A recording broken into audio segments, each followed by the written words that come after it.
uye pane period yamakataura kuti imimi makatomboconvictwa. Chii chakaitika? Mungada kutsanangura patime yamakaconvictwa kana yamakasungwa, chii chakaitika ipapo kuti muzosungwa?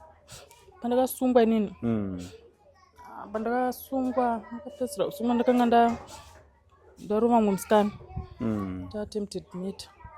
Ikatoita attempted murder? Pandaita 3 weeks pandangobudawo nenyasha dzaMwari. Serious? Makatorova munhu zvekutoda kupotsa kuuraya chaiyo? Ndaitorova vamwe ikoko mustreet imomo. Zvekuti zvakatozorora zvo tonotonditi madhinda, kwangoti madhinda chete. Serious? Musadaro mai anoenda. Sure. Kutova violent zvekutorova munhu zvekutoda kutouraya chaiyo.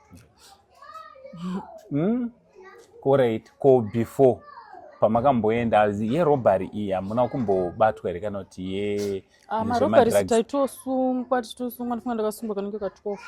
Kangani? Ka12. Mai anomusadaro munotityisa zvedu. But kekupedzisira kacho manje ndakazonzi tata kuti 7 years in prison asitati wholly suspended. Ukadzoka futi panapa uchabati. Mama pia 12 years. Tatapiwa 7 years. So dzasuspendwa dzese. Hey. Ko pamwe makamboseva longest term yamakaseva yanga yakareba sei? Ndatanga seva 6 months. Ndamboseva 3 months.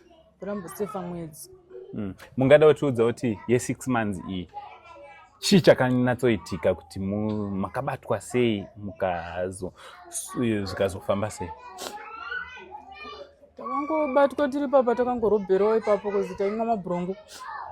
Tikaba mari yetu munhu wamakabata saizvo? Alright. Aiva munhu wechirume? Yanga ari munhu wechirume, ndobva ndoendawo polisi. So takangotiwo pamwe anoendawo polisi. Sezvo maisungoita vamwe vasingaripoti? Obva auya nemapurisa? Basi nemapurisa. Samakabatwa muri wangani? Tabatwa tiri 3. Mese mukanoita ma6 months? Takandoita ma6 months.